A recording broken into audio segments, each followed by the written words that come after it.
All right, obesity. You're on, my dude. I don't know what you want to talk about, but here we go. Here you are. She said she was 18, homie CX. Hey, hello. You're actually on. It's not the stream. Yep, here you are. What's up? Can you hear me? Yep, I can hear you just fine, buddy. Can you hear me? Yep, can you hear me?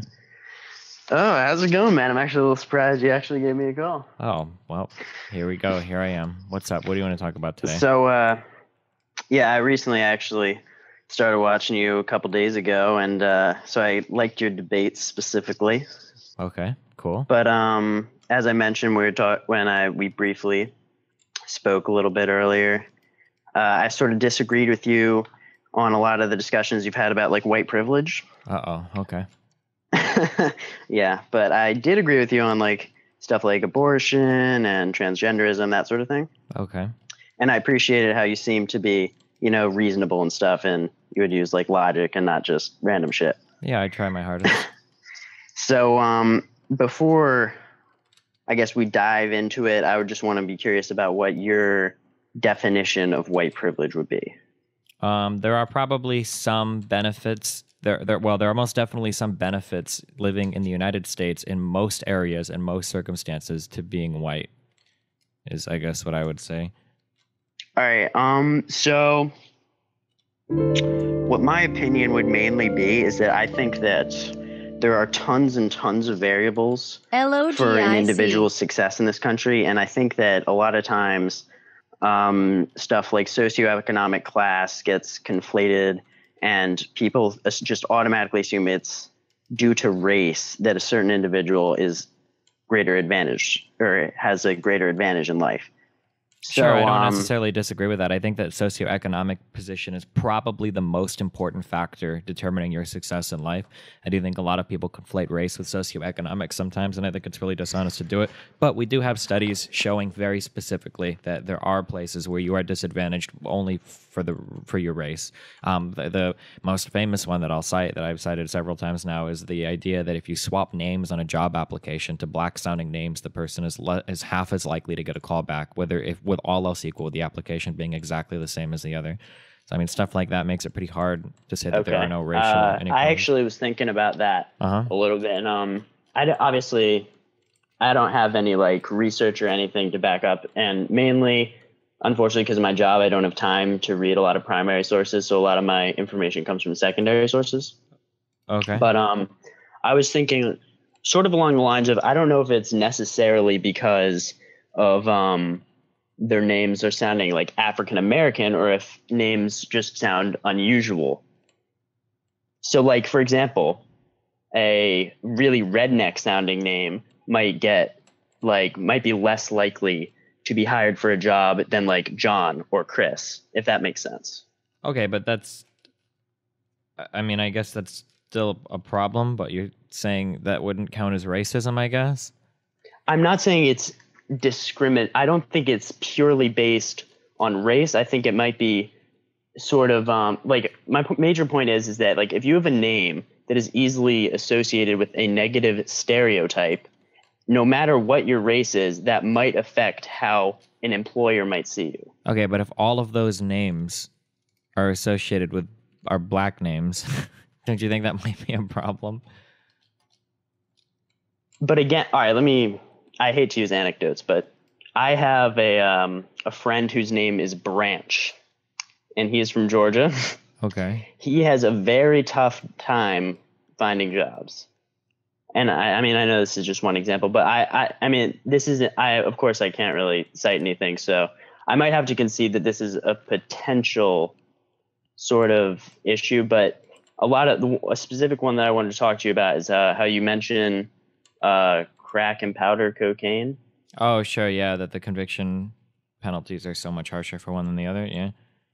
Well, I thought that was really interesting. So I decided to like look it up, and it took me to this. I went on this and checked out this website called AmericanAddictionCenters.org, and I learned about how like a reason that potentially might be so is because crack and powder cocaine are extremely different in sort of which one is more psychologically addicting and which one is like more easily distributed.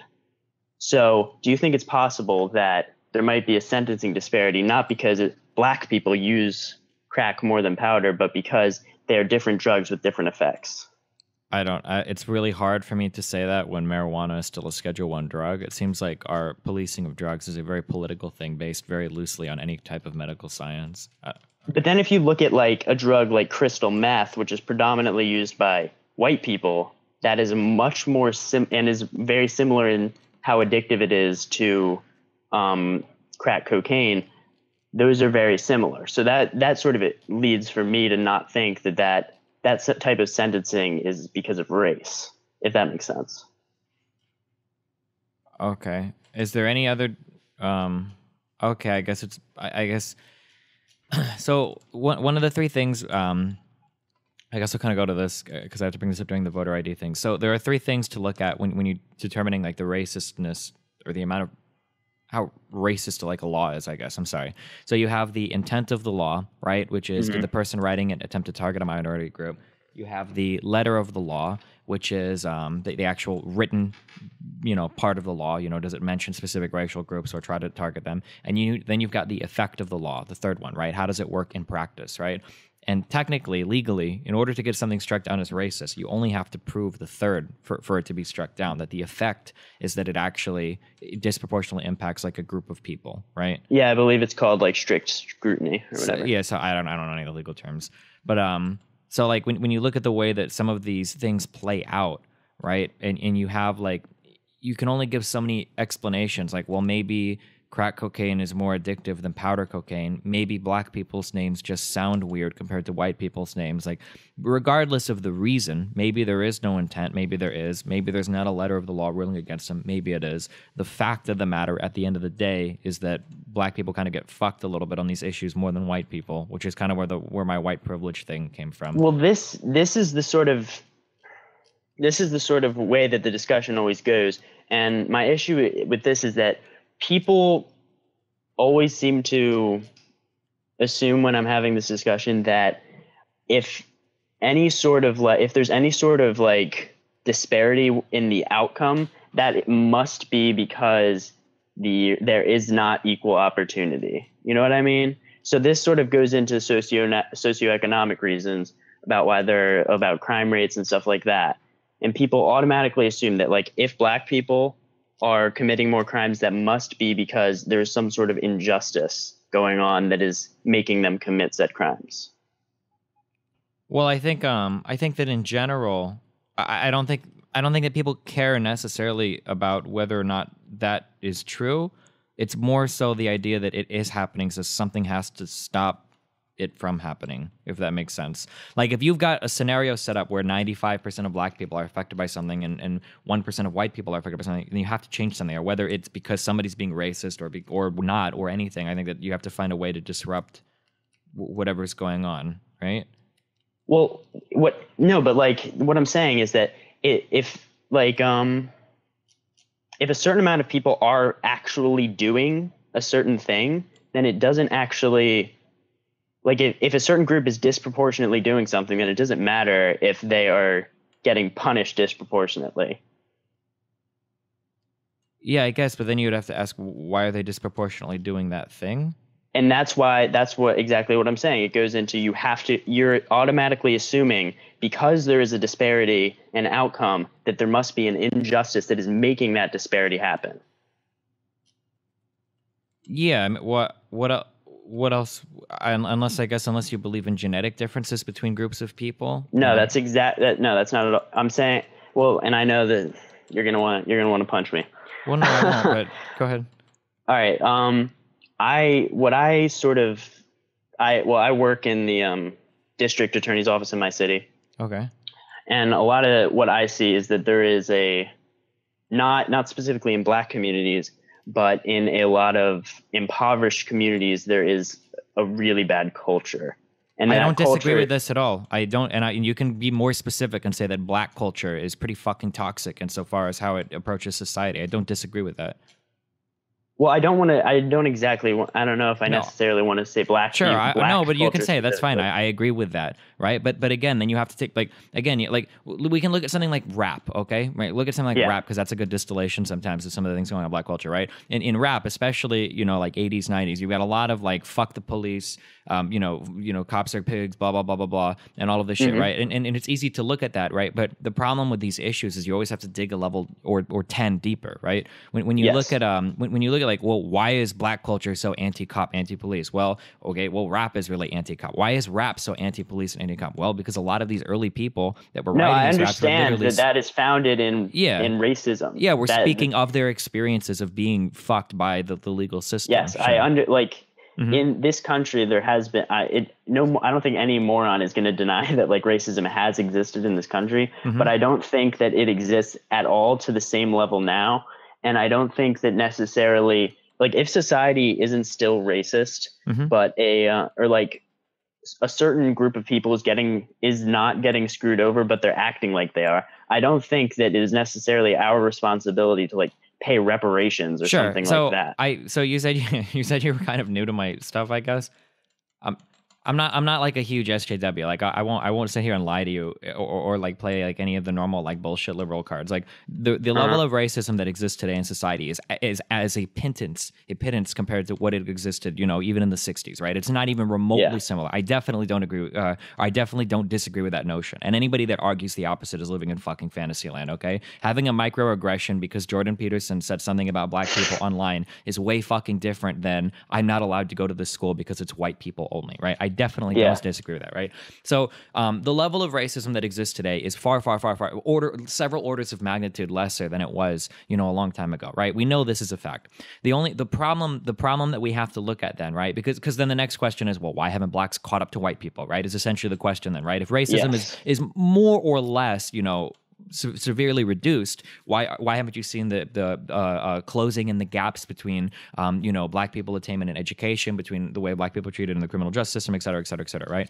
Well, the problem is that a lot of the successes that you experience in life, a lot of those are carried over from previous successes that other family members have experienced. Things like generational wealth are very, very real things, that if your family is wealthy, your children are much more likely to be wealthy, that the quintile of economic success that you belong to is heavily tied into your parents and whatnot, right?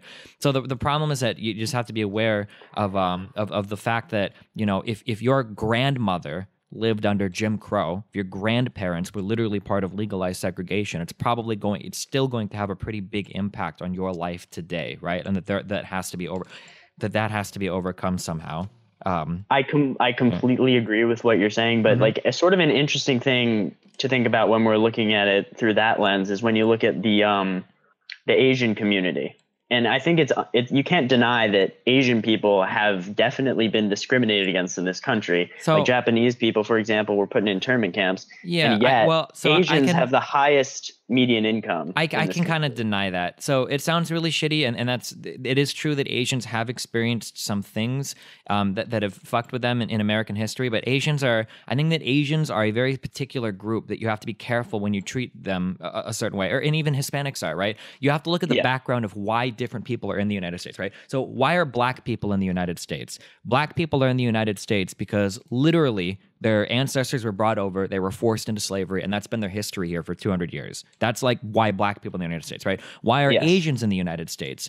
Well, a lot of them are here literally because they had the financial or educational success in other countries to study and work and come over here, right? That's a huge selection bias. Like, we're not getting, like random, to be mean, I'm not getting like a random dumb fuck Chinese dude who fucked everything up in life moving to the United States. No, of course not, right? Why are Chinese people so fucking successful in the US? Well, a lot of them are parents who literally brought their kids over for educational attainment and shit. You're already selecting from like the highest tiers of society. And this is even like, and you can point to other black groups as well, right? You're not going to find like ghettos of Nigerian Americans that are all, stupid and shitty and fucking like, no, if you're Nigerian and you're coming over to the United States, it's probably because you're already doing really well, either educationally or financially or whatever in your own country before coming over here, And even Hispanics to some extent, if you want to talk about like, things things like work ethic, and crime and whatnot, right? Hispanics are all underrepresented in a lot of these areas too. But I mean, why? Because if you're coming over to the United States to work,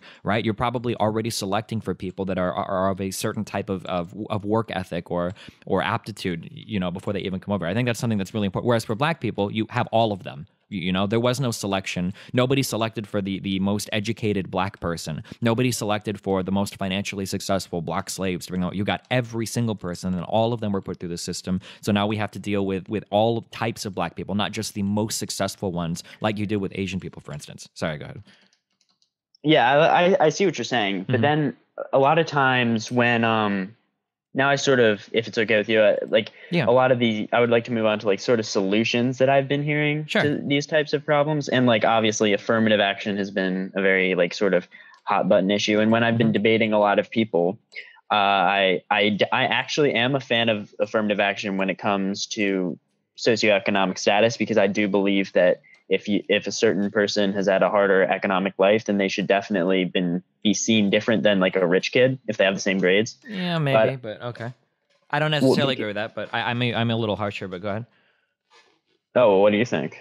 I think that affirmative action should be used to disrupt cyclical systems. So if there are groups of people, so here's an example. Well, I feel like socioeconomic class is the most cyclical system there is. Yeah, sure, but I don't like targeting the ends. Like job quotas and whatnot, I'm not sure if I agree with the efficacy of those so much as most job quotas, or at least a lot of job quotas that I know of that I've been hearing about are not exactly as based on like rate or as based on socioeconomic class, but based on race. It's like, oh, we need a black reporter. We need more like black police officers, stuff like that. Sure. But we need a white kid from the ghetto. Yeah. So let's speak to that exactly. Right. So let's say that you need more black police officers and you need affirmative action to get more black police officers. So having a quota where 50% of your police force must be black, I don't necessarily like that much. Maybe in some cases it would be needed, but let's say that instead you took that funding and you put it towards training for police officers in college level courses or something and then you made those programs exclusively available to African American youth. Something like that I would be okay with, right? Because you're trying to target the problem at its cause. Let's educate more. Wait, exclusively available to African American youth? Sure. It's not, or you could even target it to socioeconomic status. And when I say exclusively available, I mean these would probably be like geographically targeted. Well, Destiny, that's the whole entire point, that it's not about race. It is about socioeconomic class. That's the one privilege that really actually matters. Well, but not always, right? We've talked at least about one state, and I'm sure you can find others. But sure, but I'll even concede that you can target it to socioeconomic status if you want to as well. But we do see a divide in terms of like races and what socioeconomic groups they belong to, right? Yeah, but like a lot of the time, a lot of these in a lot of these situations, and I don't want to like bring this up again, but like there was in my AP government class, we learned about how there were these cases in which being black was equivalent to receiving like 200 points on the SAT or something. This was and then like Asian would be like negative 100 or something along those lines. So that's the type of affirmative action that I have just found absolutely ridiculous. Yeah, and I can provide arguments in favor of that, or at least one. Although, again, like I said, I'm not as big a fan of those because I would prefer to target them at root causes. So providing some sort of educational programs for people at earlier ages so that they can score well on those tests rather than weighting the tests by race. Would you be okay with something like that? Well, I think if you really want to establish an equal opportunity, then we just need to like get rid of this retarded public education system we have. How would we do education then? Well, as I've heard you mention, it's the way that I don't know if it's the same everywhere in the U.S., but property taxes in a neighborhood determine how much funding like a public school will get, and I think that needs to be changed to sort of a one school district. Like, I don't think that funding should be determined by the.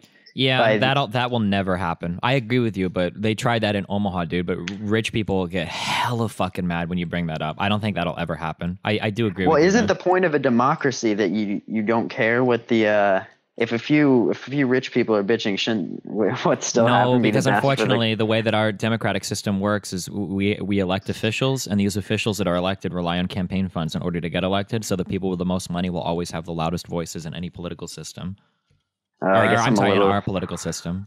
Little young and naive, I guess.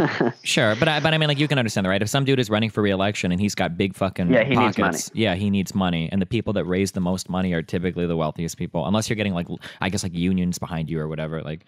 But in my city, I don't know where you live. I live in Omaha, but they tried that. I think it was called like one school, one district or something. Like they tried to push that, and I'm sorry, I shouldn't say white, but like rich people got hella fucking mad, and that was never going to pass in Omaha. That was like fucking career suicide. It was the quickest way to lose support for any election shit from any of the wealthier districts, who are the ones that you need to fundraise with the most. So, but yeah, but I just, in my opinion, that's like one of the primary ways to sort of fix the whole equal opportunity thing. And then, yeah, sure. And then because education is supposed to be about equal opportunity, not about if Exactly. you're wealthy, you're better off than somebody that's not wealthy. That's like the opposite of what education was supposed to be. Yeah.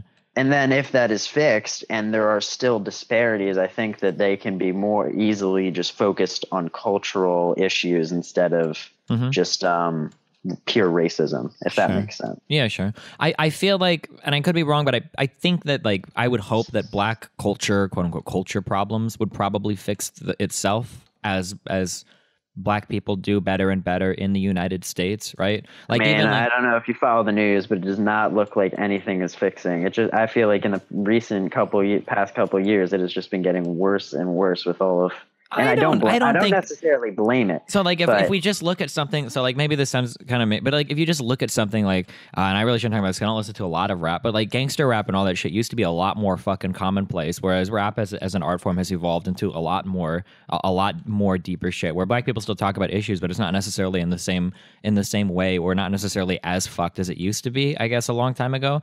That's just looking at, I guess, at one facet of black culture, but I don't know. I think that even black people would acknowledge that their position in the United States has gotten a lot better over the past 20 or 30 years, no? But like, I agree, but with the whole Black Lives Matter movement, I feel like has just created a massive sort of wave of like mistrust and hatred for like the government in a sense. And that's sort of the type of cultural ideas that I do not think are the right way to success, if that makes sense. Sure, but even Black Lives Matter is in response to some pretty fucked up shit. Like the cops and black people, that's some shit that has to get figured out, man. There's too many, there's just, and I don't like to do the anecdotal thing, but damn, there's too many fucking videos of like random PhD college black student gets pulled out of his car and beat up by like 6 fucking cops for like no reason. Like, ooh, that shit, like that leaves a bad taste in your mouth. I have not seen anything like that. Wait, really? Because I can send you like a video like right now. There was I'm pretty sure the most recent one I saw was about that dude who got shot while his girlfriend was sitting next to him by the Hispanic. Oh, that was an older one. But it just recently came back in the news because I think it was the chest cam came out or whatever. Oh, here, I'm sending you a link real quick or whatever. I think this was somewhat recent. I want to say this happened within the past 12 months. But this guy, look, this kid does everything right. So first of all, I think he's literally getting pulled over because he's black. He matches the description of somebody driving a stolen car or something. So he gets pulled over. And he does like the most like, you can just skip to like 30 seconds or whatever, right? Let me check it out. Yeah, they turn their lights on. He gets out of the car. He's got his hands up. This kid is like 20 some years old, like little kid, hands up.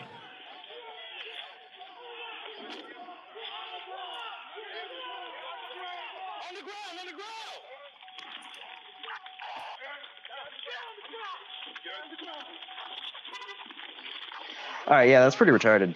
Yeah, like, and this, like, and you can only see like so many videos of this before it's like, fuck, dude. Or what about who was the black? This was a long time ago. This is like Obama era shit. But like, who was the black guy who somebody called their neighbors, or his neighbors called the cops on him because they thought he was breaking into his own house, and the cops showed up and like ended up shooting him or some shit? Or did they arrest him for breaking into his own house? All right, but here's the thing about this whole. I do not think that Oh, Henry Louis A Gates. lot of what people have been saying in response to these things is that they need less police in these sort of neighborhoods so that these situations happen less. I don't know if that's your position or that's just what I've heard. I mean, if people are saying that, that's pretty retarded, but because I like at least in my city, like I fucking see a shooting like every single day. And if the black or I don't like saying black communities. But no, you can say black community, dude. You're not going to trigger me. Don't worry. Go ahead. The black community. It is a black community problem, right? We'll be very frank. Yeah. So go ahead. Like, I think that what needs to be most like law and order are key to success in communities. And if you have more law and order in a community, I think it's going to be more success because there will be less room for crime. So I don't agree with that. I don't think that's true at all. Like for instance, if you go to really wealthy neighborhoods and if you go to like San Francisco or wealthier parts of San Francisco or whatever, or wealthier parts of like any state, those places don't have law and order because there's tons of policemen keeping the law and order, right? They've got law and order because they've got good schools, because there are good families, because the kids are in school all day long, because they go to college, because they get good jobs, they've got good job opportunities. Like I think that if you do that kind of stuff, I think that like the law and order just kind of naturally follows, you know? Yeah, but do you not think do you not think that like if there are more police available to like enforce the law, fewer people will break the law? No, I don't think so. I don't think that's how. Like, I don't think a guy is gonna shoot. I don't know about it. Like, not many guys are gonna shoot another guy in front of a cop. Well, but you can't realistically have a cop standing on every street corner. And I mean, there are people that get into shootouts obviously, but cops. You can have an increased presence. I mean, I don't think that that's a bad thing. Like you could, like these are possibilities, but like going through this much effort, like I would rather just fix the communities. That would be my goal, is to find ways. Well, obviously, yes, I obviously agree with that. Yeah, but because I just don't, education system, I don't disagree. There might be some mythical level of spending that you could get on law enforcement to make, to make neighborhoods quote unquote safer, but I don't think it's realistic. That level of spending is probably an order of magnitude higher than what we spend right now. Like you're talking about way. Because even in like some of the most heavily policed areas, I don't know where you live, LA, DC, Baltimore, some shit like these places still have. I'm from Philly. Okay. So these places still have a fuck ton of crime, even though you have a fuck ton of officers, right? Like, yeah. So it seems like something else has to change. Like it's better to combat the problem from the root. Like get people in schools. Don't fuck people that have been to jail so fucking hard, right? Like if you've been to jail, you're like fucked, right? It seems. Right. Well, I definitely. Yeah, like recidivism is really fucking high. If you've been to jail once, the chances of going back are really high. It's like 3 times higher if you're black. Having a felony or whatever on your fucking record like fucks you for job prospects. Like there are people that get caught up in these systems that are pretty much stuck there forever. Like that's their only that's all they know. Like, so do you think that the reason that these recidivism rates are so high is just because there is a lack of opportunity out of once you are released from prison? Yeah, I would say so. I mean, if I think of like my growing up as like a nice little happy white kid, like I couldn't even imagine selling drugs or anybody around me, because why would I? I've got like a million other things I can do. I mean, for school, I've got tons of extracurriculars. I've got video games my parents buy me. I've got friends to play with and shit. I don't know anybody that fucking sells drugs or anything. I mean, everybody knows a dude that sells weed or whatever, but nothing like crazy hard and nothing like crazy in the game or whatever in my little fucking white neighborhood and shit. And like when I get out of school, why the fuck would I risk getting arrested and selling drugs when I can go to college, when I can get any level of 50 million different types of jobs that will all pay better and be safer than being a fucking drug dealer and won't get me shot or knocked out by the police, Well, don't you think that the individual, like even in the public school system that we have today, don't you think the individual could look at that and be like, you know what, if I actually like work hard, then I can actually like get a real job instead of committing crime? I think that individuals are really weak-minded in general. I think that every individual, I think that this is, I don't think that people are capable, or I'm sorry, I think that it takes an extraordinary person to rise above their circumstances to achieve something that wouldn't be otherwise expected of them. So there are people that can do it, but I don't think it's realistic to expect that everybody can do it. Does that make sense?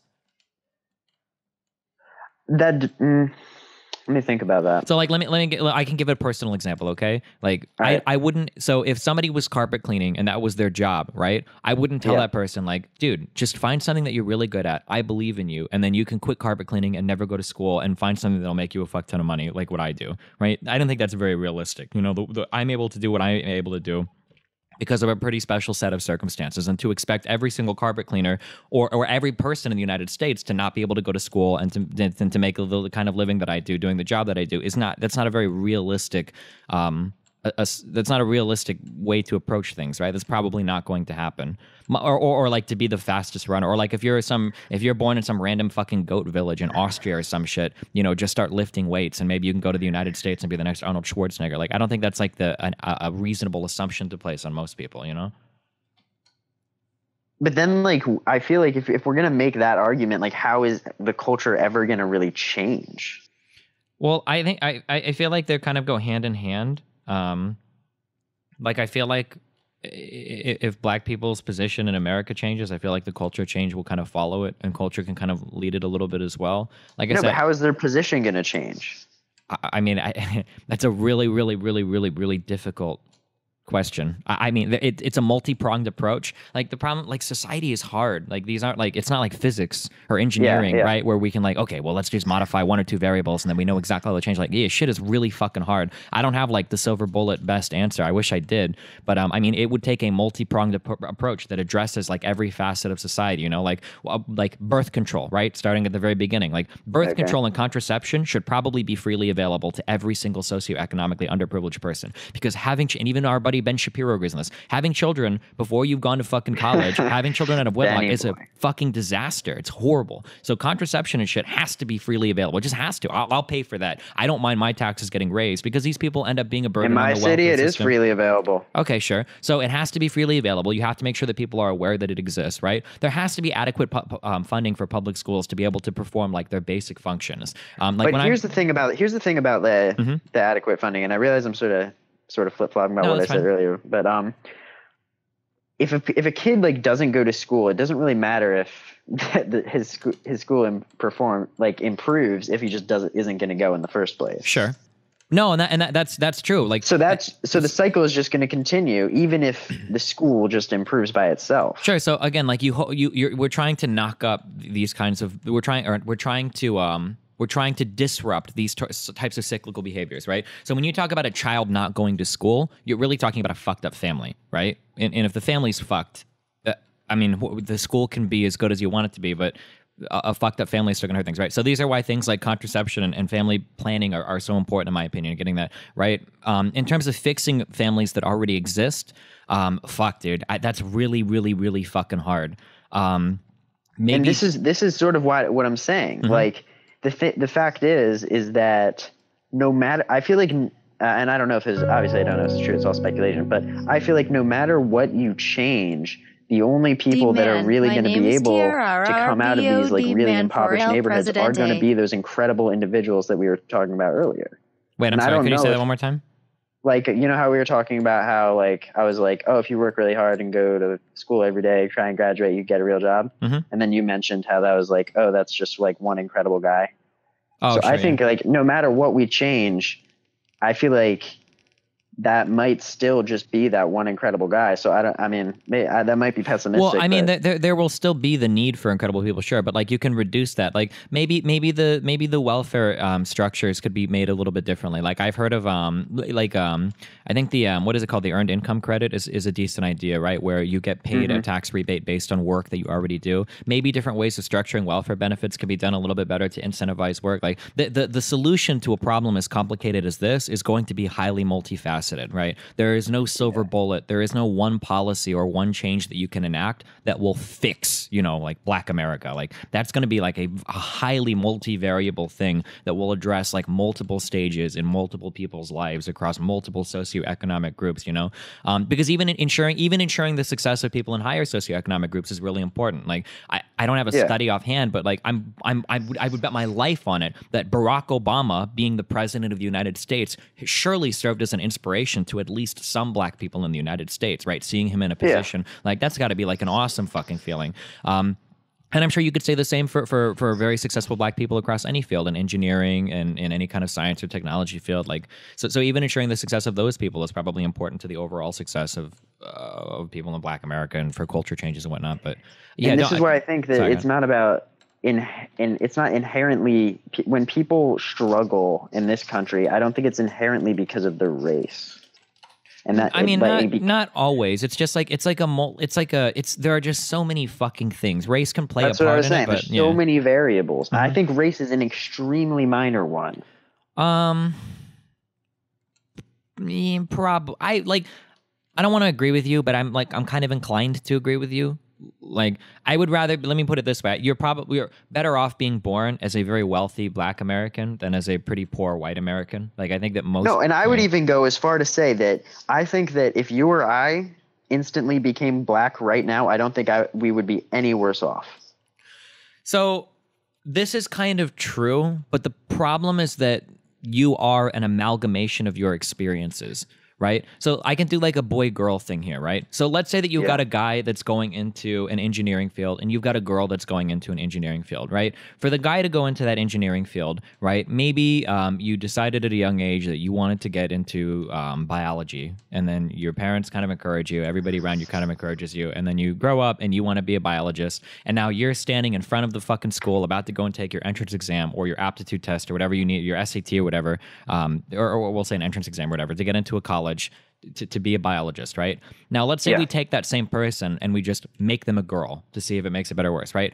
Well, you can't just make them a girl because the experiences of a girl getting there are going to be far different generally, right? Like, a girl might start off early in life, I want to be a biologist, and then get told that that's not really a job for women. Maybe she should be like a nurse or something instead. But she decides to push through it, and without as much support from her family or friends, she decides to go through with it anyway. Maybe there aren't as many people, you know, all the house figures in society are all men, so she doesn't really have the popular figures to look up to as much. All of her professors and everything are men, and they aren't necessarily thrilled with a girl wanting to do that. Most of the people in society are telling her that you're right. So when these two people arrive at the gates to do the entrance exam, even though they're both in the quote unquote same position, they haven't really had the same life experiences to get them to that position. And I'm not making an argument for affirmative action. I'm just saying that it's not really the same as like just saying like flip a switch and now, you know, make them a woman and it would be the same. Well, sure, but it's the experiences that you have in life are typically the things that weigh on you the most, not what you are at any particular moment in time, right? All right, let me amend the statement then. Yeah, sure. I think that if I was born, if my parents had the same exact jobs and I was born, except we were all born Black, I do not think that I would be any worse off. So like it's possible, but that's a really fucking hard statement to make. Just because based off of all of the like Black people in my community or like friends that I have, they do not seem like, I mean, I'm just being honest. They're perfectly fine. Sure. And even better than me in like certain ways. Yeah. You know? And if you're born into a good socioeconomic status, that might be fine, but there might be like, well, even middle class. I would even middle class. Well, but middle class is way better than shitty part of Philadelphia or shitty part of like Oakland or shitty part of, you know, DC, right? These are, middle class is like really, really is like fucking worlds ahead of these places, right? Yeah. Yeah. But then doesn't that just indicate even more how it's just all it's like so much about socioeconomic class and like minorly about race, like minutely? No, sure. I'm not disagreeing with you here, right? I'm not going to disagree with the idea that race, or I'm sorry, that socioeconomic status is more important than race. I'm never going to disagree with that because I think that socioeconomic status is probably worldwide is the most important single determining factor of you know, anything. Yeah. But I'm just saying that race can have an impact, even in higher socioeconomic classes, that race could have an impact in other ways that maybe you don't necessarily realize.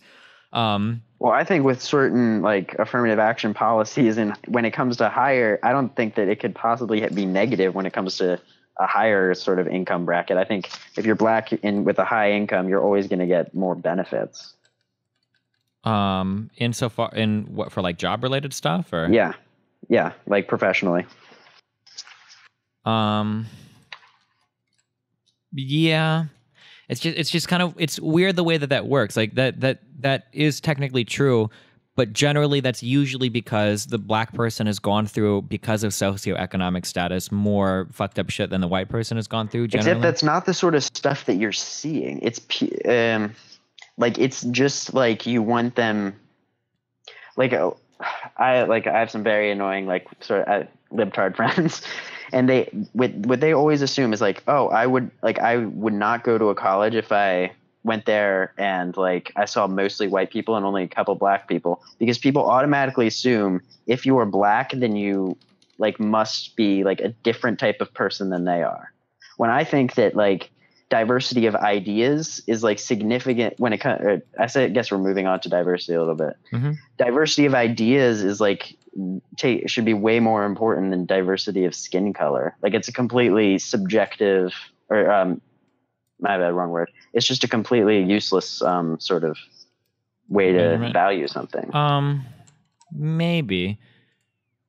I don't necessarily strongly disagree. I guess like I think that like the point of like a like super agreement that I think that we would be on is like I think that socioeconomic status should be targeted a lot more in the United States than race. And I think that race problems would get fixed by way of that, and we would avoid some of the weird shit. I wish I had this study on hand. Somebody posted it on Reddit a long time ago, but there were actually examples of where there were actually examples of different types of affirmative action programs in schools where the primary benefactors of these were all like middle class black men. It was like really insane.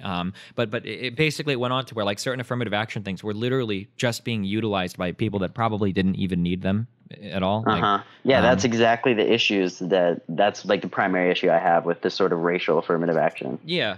And I wouldn't be opposed to that. I don't think any reasonable person should be opposed to that. That affirmative action program should probably just focus on socioeconomic status. Like it'll still mostly help black people because most of them tend to be socioeconomically disadvantaged. But then we get rid of the weird baggage or the weird one-offs where you get like, you know, wealthy black people taking advantage of certain socioeconomic or certain affirmative action programs, or like very broke or poor white people not having access to them as well, right? Yeah. Well, you're surprising me a little bit, Destiny. I sort of had the impression that you were like sort of a social justice warrior. No, I'm not. I'm really not. Up until like 3 years ago, I actually used to be very, very, very right leaning. So like economically, I'm still like at heart, I'm pretty libertarian-esque. Although that's been tempered a lot. Yeah. Although that's been tempered a lot. I thought you hated Ben Shapiro. I feel like all you do is agree with him. So the problem with people like Ben Shapiro is that what these guys do is and I hate to say this because I don't have the educational background, but it seems like they take like very surface level understandings of topics and then they try to extrapolate that. Like basically they take like what they've done from like an Econ 101 class, and this feels stupid to say because Ben Shapiro graduated, I think cum laude or whatever, of like Harvard fucking law. But they'll take like these really surface level ideas and then they try to extrapolate that to how everything works. And that really bothers me. It bothers me when people can't see outside of their own experiences to understand that other people's might be very valuable. So like, here's a really good example of this, right? Have you seen the video? I'm sure if you're a Shapiro fan, have you seen the one where he talks about, I don't need to be an expert in sociology to read a sociological Yes, I did. Right? I did see that. So this kind of like, so what do we learn in sociology, right? The study of like large groups of people and how they interact with each other, right? So it's kind of funny to say that this group of, you don't have to be educated to do this, blah, blah, blah, blah, blah. Like, well, gathering data and interpreting polls and doing polls accurately and extrapolating these to groups of people and all that. This is actually a really tough thing to do because psychologically we've got a lot of cognitive biases that work against us, right? And it's extra ironic that Ben Shapiro would do this because have you seen his video on Muslims and how extremist all of the Muslims are?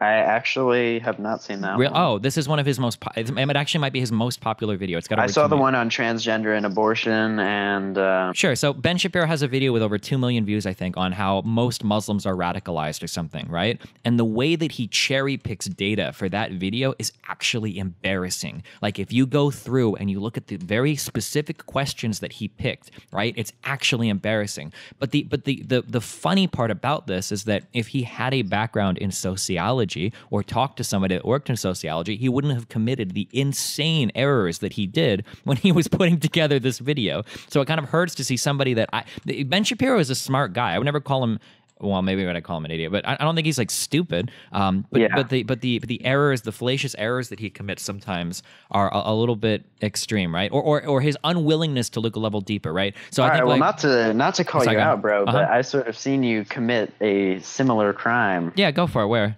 Like, just yesterday I watched a video where you were debating abortion with this random dude, and he was trying to make the argument that, I'm pretty sure he was trying to make the argument, at least he might have been articulating it poorly, that the reason that it makes sense that we would have abortions be like, I can't remember, be like illegal after 6 or before 6 months or something, was because scientists said so, and you basically made him look like a giant retard for the next 40 minutes. But that seems to be a similar argument from authority that Ben was sort of having an issue with. And Right. like, because you were saying that scientists shouldn't be the only people to make laws, but doesn't it sort of make sense that if you're a scientist, you would have that prerequisite knowledge to like know, to make a better, more informed ethical decision? Are you a big Sam Harris fan? You know what? I in the middle on him.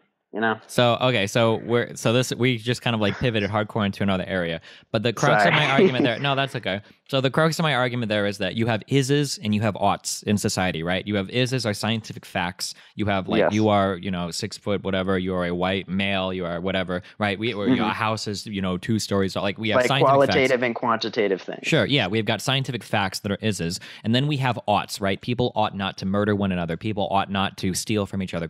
Right? These are moral compulsions that we feel in society, right? Yes. And my argument usually, if I'm having a philosophical discussion, especially a discussion on ethics, is usually that science can never give us oughts. So a scientist might be able to tell us like, this is when a baby's heart starts beating. This is when a baby's brain starts functioning. This is when a baby can feel pain, or a fetus or whatever, right? A scientist might be able to tell us. I could not disagree with you more, Destiny.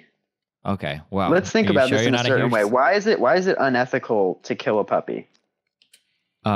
Because we of a society have made the ethical, or we are of the ethical consensus that puppies are worthy of moral consideration. You don't. Well, all right. I want you. Why would you personally not kill a puppy? This is a bad question for me. Let's try to find a different example. I don't care about animals, right, no, so I don't care. My point is that a lot of times we value, like you wouldn't want to like an animal to be tortured because it feels pain. So you wouldn't want to do. So that is sort of a quantitative. That is sort of a scientific thing. Okay, so wait. You have no problem cutting down a tree. You got to be really, really careful here, right? So the scientific part is that the puppy can feel pain. That is an is. Now, but the idea that you should not hurt the puppy because it can feel pain, that is a philosophical ought. Science can't, or I invite you to tell me. No, however, how does science tell us you can't do it? It's harder to come up with that ought if you do not have the prerequisite knowledge that is the is. Well, of course, yeah, you need ises to form oughts, of course. Otherwise, you would be a formless blob floating in nothing. So doesn't that make sense that a scientist who's very well versed on a subject would be able to make a more informed and ethical decision than a normal person? I guess I can kind of see. So let me try to set up a preferable example to you. So let's say that we're arguing that fetuses shouldn't be able to be aborted if they can feel pain, right? And your argument would be that the scientist is able to better make this decision because the scientist knows exactly when the fetus feels pain, whereas the layman might not. Like an example like that is kind of what you're saying? Sure. Yeah, exactly. Yeah, I guess in those circumstances, I could see a scientist being able to better make a decision of exact moral consideration or whatever, like what should be morally considerable. However, the determination that pain is something that should be avoided, that is a 100% philosophical assertion that has to be determined outside of the scientist field of expertise, right? That science might be able to give you a more exact I agree that you can make general rules without the ises. Apply those general rules to a certain situation. You need the is. Yeah, you always need the is, of course. But the ought is coming from a non-scientific position always. The ought is never coming from a scientific position. Unless I agree, but like moral rules are useless unless you can apply them. Sure. So therefore, the is always going to be essential. Yeah, of course. But again, like the scientist is more just a tool to measure something. He's not giving you what should be measured, right? Yeah, I see what you're saying. Sure. So again, like, or you can get, if you think you can give me a specific example, like, feel free to do so, where a scientist can use some sort of measurement to determine what is morally acceptable or what you should be morally compelled to do. Oh, well, when I was just going to start this, my original comparison was going to be like, oh, it's morally acceptable to cut down a tree because it doesn't feel pain, but you can't chop off a puppy's head because it does. That was sort of the. Oh, sure. But then why should the pain be avoided, right? That's an ought that Yeah, the scientist can't tell you, I right? agree that comes from. Sure. But since you've already like established a lot of the moral rules have already been established, like I think that isn't really relevant if you're having a discussion, because I don't think anyone is going to dispute that it is immoral to make something feel unnecessary pain. I mean, it depends. So but if we set that aside, isn't it primarily the is that we need to be concerned about? yeah, it can be. If the ought is solved, then sure. But typically, in most of the issues that I talk about, the ought usually isn't solved. Like when we're talking about abortion, I don't think that ought has been solved at all, or there are still extreme disagreements over it. Did you ever figure out that answer to the kidney problem or whatever? Yeah, I guess so. The way that I view it is, I think that I wish I had this link. There's a link to the Plato website or Plato. Sorry, fuck, not Plato. There's some like there's some philosophy thing where there's like a huge write up on the difference between like allowing versus doing harm and whatnot. Yes. These issues are all very murky, and it's hard to talk about these at length because they're so insanely hypothetical. But like, if I was walking on the street or something, or I'll say if a person is walking on the street and they are told by somebody that their kidney needs to be hooked up to somebody else for 9 months to save their life or whatever, I think that person has, can say no, and there's no moral culpability or anything there. But if you were to wake up, I completely disagree. Okay, well, that's really scary. We can dig into that. I don't think you'll agree with that after 5 minutes. But hold on. But like, if you were to wake up and you were already attached to somebody, I think that that's a different action there to unplug yourself and walk away. I view those as two separate things. I'm not sure in terms of what's good or bad. I know that I wouldn't do it. I don't know if I would expect another person not to. Like, if I woke up and I was attached to somebody, I don't know if I could pull the plug knowing that it would kill that person. But I wouldn't agree to be in that position. But if I wasn't, right, if that makes sense, it's kind of a... yeah. No, but it is exactly the same. This is exactly the same. I don't think it matters. You're still committing. You're still just. It's an inconvenience versus another human's life. Okay, so yeah, sure, but so like here's Okay, so here's the problem. I think I know the answer to this. Are you familiar with like pragmatically, obviously, you can't like ask another person to do that, but morally and ethically, I think it's incredibly black and white. Sure. So are you familiar with the trolley problem? Yes, of course. So you probably pulled the lever, right, to kill one person instead of 4 people? Yes. Okay. Would you expect everybody? So I think an important part of morals is you should expect other people to follow them. I don't know if you necessarily agree with this. Yeah, that's a maxim. I'm well aware. Okay. I didn't even know that, but okay. So let's say that you are so you would expect everybody to pull the lever in that circumstance, then, right? For your moral system? Yes, I would. Okay. So then maybe you know the answer to this. I'm curious. So a doctor walks up to you today and he says he needs to kill you because your organs can save 9 other people. How do you possibly tell that doctor no? Or do you sacrifice yourself on a moral basis? I cannot possibly make the argument that I should live. Then why? And I don't think anybody could. Why wouldn't you go to the hospital right now and offer yourself up as a sacrifice for organs? Because I'm a selfish, immoral fucker, like we all are. Huh. Okay.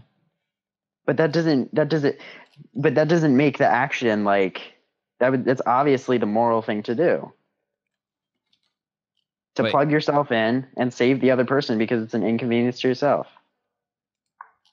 Gotcha. I guess like I can only attack your position, I guess, via ad hominem then, that you're morally inconsistent. Well, I guess like how can you I don't think I'm morally inconsistent. I just acknowledge that I am selfish. Sure, but if we adhere to the earlier maxim that everybody else will adopt your moral system the way that you do, doesn't your moral system kind of crumble on itself if everybody can't be expected to act in that way? I see what you're saying. You kind of hit me with the 1-2 there. My bad. I guess the point is like if I were to create a utopia, then I would have all of the people follow these hypothetical rules. However, pragmatically, because humans are essentially like selfish and hedonistic, I cannot possibly expect me or anybody else to follow these rules. But I still think that just it's the moral thing to do would be to inconvenience yourself to save another human being. Gotcha. If that makes sense. I mean, I agree with the inconvenience, but self-sacrifice is a pretty big one. I'm not sure. Well, it's like that sort of thing. Would you like kill yourself to like save 1 million people or something like that? 1 million people? I mean, I would have to. I would say so. Exactly.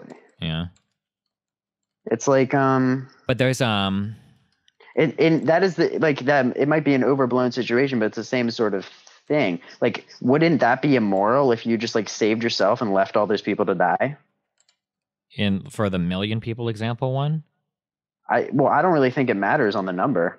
Well, it kind of does. Unless it's a 1-to-1. Unless it's a 1-to-1, I don't think it really matters. Sure. Like if you know. Yeah, I don't think it fundamentally changes the scenario whether it's like 10 people or 20 people.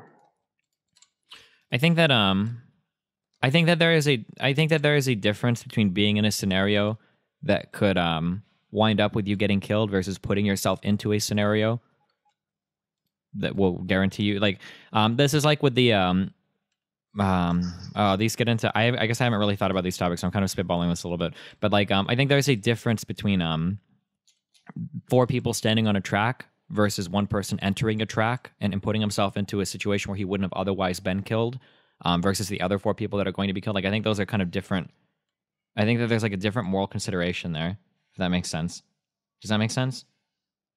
Well, that's interesting because like that sort of dives into things because like I don't think that those people necessarily their lives are inherently less valuable because they're doing something stupid. Yeah, I'm not saying that their lives are less valuable. Maybe I'm being a little bit of a deontologist here. I'm not sure. But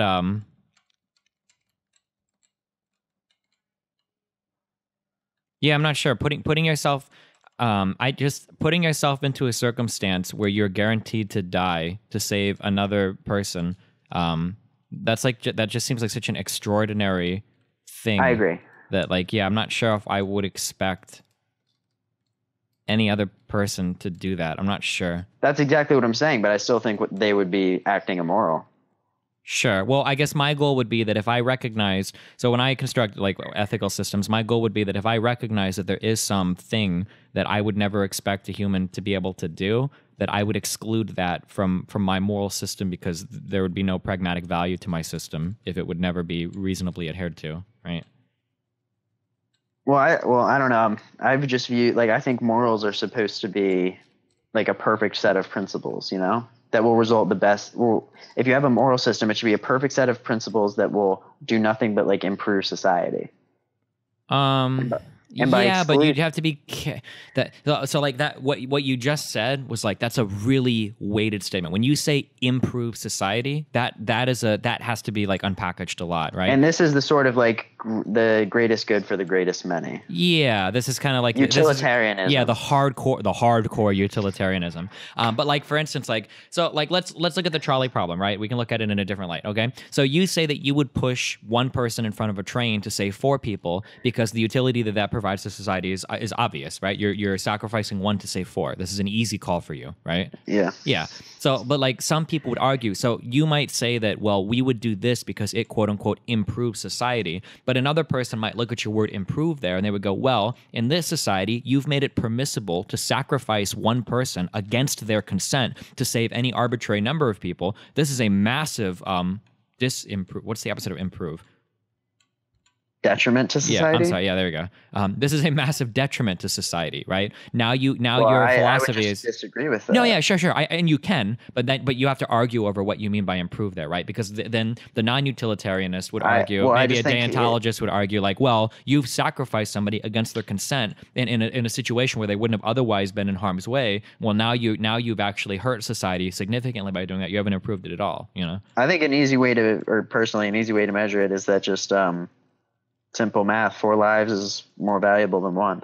Well, yeah, but that's not necessarily the only thing that's happened here. What you've essentially done is you've constructed a moral system where it's okay for somebody to destroy the life of 1 person with or without their consent to save the life of another person, right? So I think we operate under a pretty similar system somewhat. Not at all. Exactly. No, definitely no, not. but at like all. think about it. Think about like self-defense laws. Yeah, well, those are different. No. Self-defense is different because you're taking somebody that is already aggressed against you, and you are, defending yourself against them, right? But that person, or like even if like if you see someone if someone was trying to like kill my brother, for example, and I shot them, then that is essentially the same thing, right? No, not at all. Because this person has made a choice, right? This person has made a choice to try to commit an action where he fully understands that one of the consequences might be, that he is going to be killed. This person has made a decision that has wound him up with potentially being killed by another person, whereas the person pushed from the train tracks doesn't, right? If so the ways that you explore potential flaws in morality is you try to find you construct a hypothetical to test the kind of the limitations of your moral system. Thought right? experiments and whatnot. Yeah. So for your moral system, right, here's one that I would find. Okay, let's say that there is let's say that you go to a hospital and 5 people have newly born children, and let's say that 3 or 4 of those children have deficiencies in their bodies that could lead to life-threatening circumstances, and the sacrifice of your single child could very easily cure all 4 of these children. Let's say it's guaranteed, right? In your world, where you have constructed a moral system that makes the trolley solution obvious, where one person is sacrificed to save 4, in this world, the hospital takes your child, executes it, and then distributes the organs to the other 4 children in a perfectly utilitarian sense. Now, this is something where obviously the parents of the one child would not be okay, right, with this kind of a system, right? Well, being moral is not easy all the time, Sure, but like people would argue... that's the thing about utilitarianism. Sure. Like it doesn't matter if it's easy or not, but it's for the greater good. Sure, but there are people that would argue that they wouldn't want to live in any type of society where the greater good could involve the sacrifice of them or their family at any point in time to serve the needs of any other person, right? I'm not, and we're arguing, these are like, this is borderline axiomatic, right? Like I'm not telling you that you are wrong, right? Because I can't tell you that you're wrong if this is your view. I'm just saying like these are some of the ways that people would or this is why I would never consider myself a utilitarianist. Well, what is your sort of like, are you more Kantian and... I don't even know. I don't study any philosophy. Okay. I've heard some people say it. Basically, I believe in like reciprocating the golden rule, I guess is like essentially what I believe in. I think I've heard of enlightened self-interest or whatever. But basically, I do for you what you can do for me, and then I construct all of my morals around that. So whatever rights I demand for myself, I demand for other people, and I hope that those other people demand rights for me because they want those rights demanded for themselves, because I don't think any one person is inherently better than any other person. So that's kind of how I construct my moral system. So like sort of Confucius, like, I guess. Possibly, sure.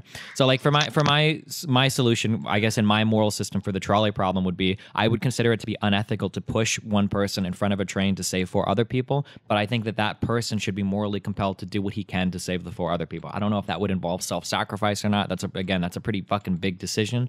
But yeah. And I guess just my argument against that would be that you're just you're being selfish in the fact that you're valuing your own moral, the common good. Yep. Yeah, for sure. But again, like, remember I told you, like, up until 2 or 3 years ago, I was very much a libertarian. So like, I believe that humans are inherently very selfish. So I construct definitely. Yeah. So I try to construct my moral system around the selfishness of most humans, and I would hope that moral system would take advantage of that, right? So again, like, I don't think. Yeah, but if you truly believe that humans are entirely hedonistic and selfish, then there can't really be a moral system, because they're just going to constantly do evil things to better themselves. Yeah, so the goal with my moral system would be to make it so that you wouldn't do evil things because you don't want other people to do evil things to you. So for instance, let's say that my neighbor my neighbor has something that a 49-inch plasma screen, or I guess it's LCD or whatever, that I really want. Like, I'm going to walk over there and steal that because I'm hedonistic. But in actuality, because I'm hedonistic and I don't want my other neighbor to walk over and kill me and steal it, I'm not going to steal that thing from my neighbor. And to take it a step further, if I see somebody breaking into the house of my neighbor, stealing his TV, I'm going to call the police or do what I can to help him, because if somebody does it to me, I expect him to act in the same way. I want him to be looking out for my best interests as well, right? That's kind of like how I compose my shit. Yeah, that makes sense. That's sort of the basis for society, I guess, in a way. To some extent, yeah. If you had social contract memes or whatever, yeah. Oh, you're not a fan of? You don't like social contract theory? I don't actually know. Some people, every time I get into an argument on philosophy, I get a bunch of people emailing me telling me that I am a certain thing. So I've had some people tell me that I'm very big on social contract, and then I've had other people email me and they go, "Destiny, that's not the social contract at all. Don't say that." So I don't actually know. Oh, I thought maybe you seem pretty well informed on a lot of this philosophical stuff. I thought maybe you take philosophy classes. No, I wish I had. I took a psych class in high school, and it was one of the best classes I ever took. I never got to take philosophy though, but I've had like so many conversations on it that I can pick up some stuff. So, all right. Well, let me think. Is there anything else that I wanted to talk to you about? Briefly, could you just refresh my memory on your position on transgender people and stuff like that? I'm really not there right now. You're not trying to. Well, All like right. this is a very confusing thing for me. For me personally, so I'm very anti-group everything. I hate all groups. I'm very anti-culture. I'm anti-nationalism. I'm anti every kind of group. So like for me personally, I don't identify strongly with any group of people, and I consider gender to be one of those groups. When I think of myself, or when I construct my own, like if I were to construct like a description of myself, I don't even know if I would use the term male or white. Like these just aren't groups that I strongly identify with. Are you claiming that your gender and your sex has no impact on your identity? It has an impact on definitely the way society views me. I'm not going to deny that. But I don't personally. It's obviously this is impossible for me to really say because I haven't experienced life as a woman. But like I don't strongly identify as a male. Like if I was a woman, I think I would be more or less the same person. Like me being male isn't an important part of my identity to me personally. I don't really care that I'm male. I don't really care that I'm white. These just aren't important things to me. And I always advocate for other people to not identify with groups and whatnot. But transgender identity seems to be the ultimate form of kind of group identity, where like I so strongly identify with a gender that I actually need to have surgery to change myself to identify with this gender. And that's something that I don't feel that at all. So it's really hard for me. But I don't know if my way of thinking is a good way of thinking, or I'm sorry, is even a realistic way of thinking. And I might even be engaging in some level of self-deception where maybe being male is more important to me than I even realize. So it's really hard to say, you know? Well, are you like alleging that it's sort of like just a mental sort of disorder in a way? I don't know, because gender and sex are so fucking complicated. I don't know. I mean, there are very real like scientific measurements of gender dysphoria, right? Where you can measure the differences between the male brain and the female brain, and transgender people tend to be wired more to the other gender. I'm sure there seems to be, or at least from what I've read, there seems to be some very real scientific basis for it. But society also overrides so much of what we understand, about gender roles and sex and everything too. So I'm not sure. I don't know. I've always just thought that like gender doesn't fucking matter at all, at least in the way that people are and should be treated in terms of rules and laws and that sort of thing. Sure. So like this is one of the big problems that I have with making this argument, and this is one of the big reasons why I left the whole libertarian train of thought, is because I would make statements like that and I would hear a lot of people agreeing with me, but then I later found out in life that people don't actually agree with me. They're just being bigoted. So like I would say things like, so for instance, growing up, I would always argue in favor of the use of like the N-word or faggot or whatever, right? And I would say like, I'm not arguing in favor of the use of it, but I would say things like, these words aren't that big of a deal. They're just words. They shouldn't bother you. And I would agree. Sure, maybe. I don't know. Maybe you would, but I know that a lot of people listening to me agreed with that, and especially a lot of white people like love that kind of thought. They like, oh yeah, Destiny, you're so right, 100%. I totally agree. Yeah, 100%, totally right. And I felt good, and I thought that everybody agreed. But then what I noticed was that any single time any event or anything ever happened that attacked white people, these people would fucking freak the fuck out, would absolutely flip shit. And then what I started to discover after a while was, well, hold on, these people don't actually agree with anything I'm saying. They're just agreeing with what I'm saying because it favors them right now. Right? Like, so for instance, like, I can give you a million one-off examples, but like, here's one, like gamer culture, right? Gamers are very tough. We talk a lot of shit. Gamers, we've had keyboards and we've been fighting on the internet our whole lives. Nothing you say is going to bother us, right? Gamers say this shit all the time, right? Jimmy Kimmel makes a few skits and they're like the most heavily downvoted videos in like all of fucking YouTube history, right? Or look at the one Josh Gavin dude, I think that's his name, on the Rebel Media, where he makes a video about how playing video games is for losers. And like people showed up and thumbs down the video so much. People are so fucking mad. And it's like, okay, well, wait a second. So you didn't actually mean that gamers are like the most thick-skinned people in the world. You were just saying that because nobody was making fun of you at that specific point in time. That was my big problem with a lot of those types of thoughts, was that people that seemed to be in agreement with me were actually only agreeing with me because it was convenient at that point in time.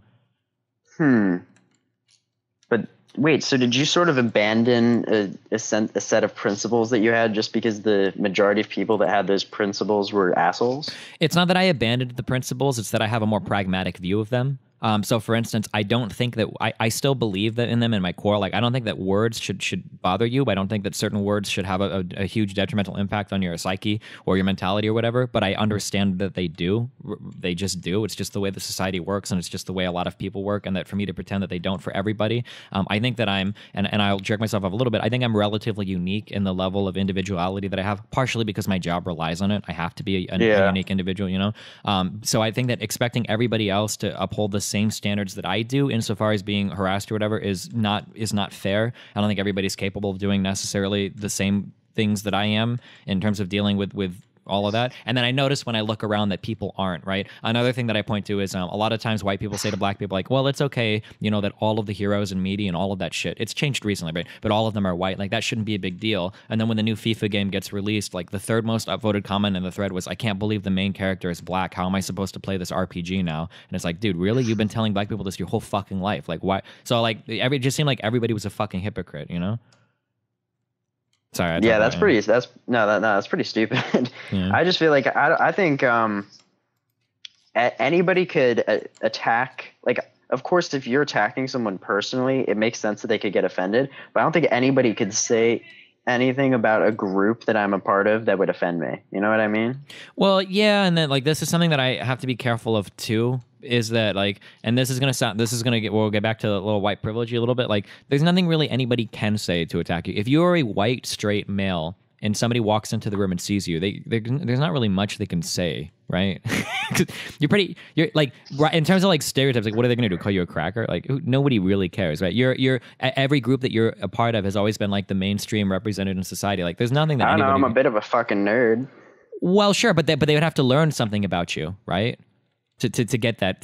That's the whole point, right? Whereas a woman, right? I've got 50 million things like, you know, like, well, I hope you're not on your period. Are you going to be real emotional? Or like, oh, like, what are you doing in here? I thought this was a room for smart people. Like, shouldn't you be in the kitchen? Like, there's a million different sexist comments I can make right off the bat for a woman. There's a million different things I could say to a Mexican, to any Hispanic, to a black person, just based on the way they look, right? That would be hurtful. That would be genuinely hurtful comments. And most people would interpret as hurtful. But if you're a white straight man, like, I mean, again, like, what's somebody gonna say to you? Like, honky? Like, you're like, laugh it off. You don't care. The fact that you say, like, well, I'm a nerd, you know, like, goes to show, like, they would have to actually get to know you to say something to actually hurt your feelings, you know?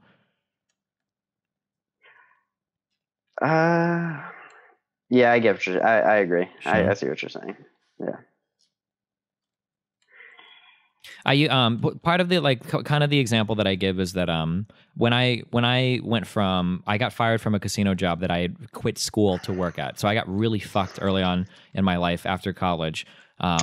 And for a period in time when I was doing after I got fired from that job and then worked my carpet cleaning job, I was very, very, very poor and had a lot of financial problems in my life, really, really bad financial problems.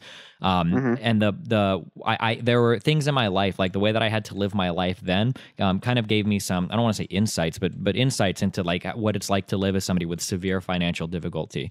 And one thing that I noticed when I listened to other people talk about it is it's really easy to pick out people that are making shit up, that are just bullshitting about what it's like to be poor, right? It's very easy when I listen to somebody like, okay, you've never been poor in your life. Like, fuck off, dude. Like, nobody does this thing. Nobody actually lives like this. Like, this is fucking retarded. Like, you don't know, right? So, yeah. And I noticed that it's really hard for people to empathize with being really poor, right? You'll get people like Martin Shkreli saying things like, well, if you want health insurance, just all you have to do, like, oh, this is really funny, really, really funny. Martin Shkreli was talking about health insurance and how it wasn't a big problem in the United States because, like, if you wanted health insurance and you were working at Starbucks, all you need to do is work 60 hours a week. 20 hours of overtime would get you like $15, $16, $17 an hour, and you would very easily be able to afford that and more, and you'd be doing really good in life. And it was funny that Martin Shkreli said that because any service level employee absolutely knows that, one, it's a struggle to get scheduled for even 28 or 32 hours in any low level position because a lot of companies will mandate that you're a full-time employee at that point, and your boss doesn't want to give you full-time status because it includes other benefits. So the idea that he's suggesting that any like service level employee is going to pull 20 hours of overtime at any job ever is like, that was like hilariously fucking stupid, right? Like I knew like right off the bat that he was like totally talking out his ass, you know?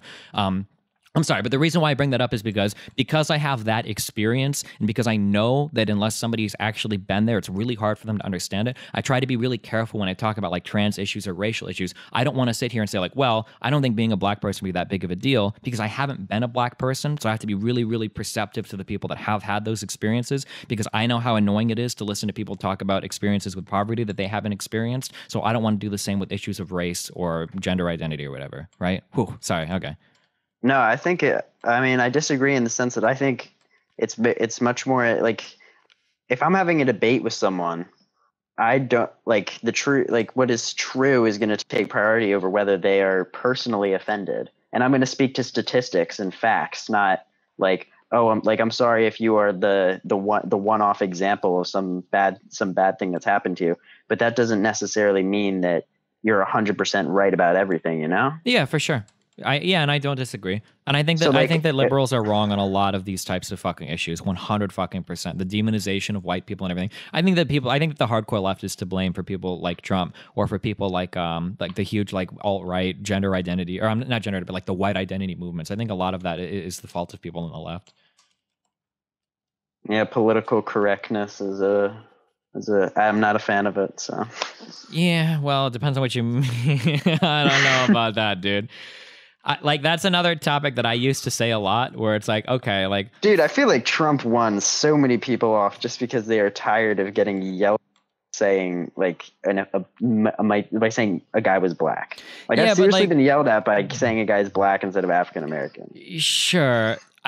So like, this might be true, but this is what I found. This goes back to my old libertarian days. This is what I found to be true, is that it is possible. I don't like political correctness. Okay, I really don't. I like to speak. That's why when we talk, I say things like black culture. And I think it goes against what the whole free speech and what America's about. Yeah, sure. But I have to be careful, because when I say like I'm not a big fan of political correctness, like 80% of the people that are jumping up to agree with me are probably going to be fucking racist, right? That's a big problem that I run into. When I say things like I'm not a big fan of political correctness, a lot of people that jump are like, yeah, I agree, dude. Like, fuck black people and fuck spics. They need to get them out of our fucking country. Like, these guys I feel like you keep abandoning principles just because there are morons who also subscribe to principles. It's not about abandoning principles. It's about recognizing the types of people that follow the things you say, and then recognizing the way that these things manifest in society. So like, I will still advocate against PC culture. I don't think it's a good thing at all, but I'll be cognizant that a lot of the people that are against PC culture are probably the reason why PC culture exists, because these are literal racist people and shit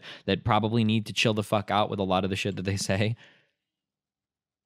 I don't know how much that is true, but sure. These are kind of anecdotal. Yeah, I know. I'm not gonna lie. So, all right, Destiny. I got to take off, but this was a very good discussion. I was glad that I got a hold of you, man. Yeah, well, hey, I enjoyed talking to you, buddy. Be careful. Yeah, you too, man. Yeah. Good luck with your stream and everything. What did you say your job was? You work at the state attorney? District attorney's office. What do you do there? I'm a paralegal. Oh, that's cool. Are you getting into law? Is that what you want to do as a job, or? Yeah, I actually just graduated high school, and my I'm not like technically I work as an intern, but as a paralegal. Gotcha. If that makes sense. Okay. It's a paid internship, but I basically do all the things a paralegals do. So yeah, and I'm on the pre-law track, and I love philosophy, political science. That's all my shit. Cool. All right, well, it's been great talking to you, man. Yeah, well, have fun, buddy. Yeah, take care.